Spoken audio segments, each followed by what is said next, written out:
Bonjour, je m'appelle Scott de Craig. Aujourd'hui, j'ai quelques conseils sur l'utilisation des vis pour trous de poche dans les assemblages à trous de poche. La première erreur que je constate est que l'on utilise une visseuse à percussion pour enfoncer les vis à tête cylindrique. Le problème, c'est que cela peut entraîner un enfoncement excessif des vis dans la pièce. La plupart des perceuses ont ce qu'on appelle un réglage d'embrayage. Celui-ci désengage l'action d'entraînement lorsque la perceuse rencontre un certain niveau de résistance.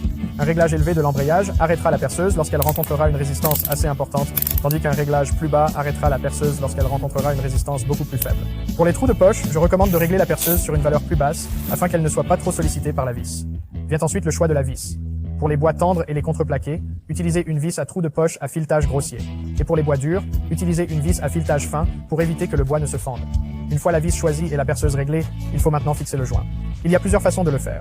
Dans le cas d'un joint plat, comme un joint de cadre ou de panneau, nous utilisons un serre-joint de cadre pour nous assurer que les deux faces sont alignées l'une avec l'autre. Pour un joint à 90 degrés, j'aime utiliser le serre-joint à 90 degrés de Craig.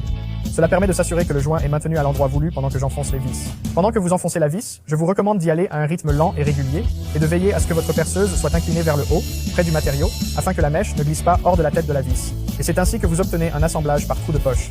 J'adore les trous de poche pour leur solidité, leur rapidité et leur simplicité dans toutes sortes d'applications.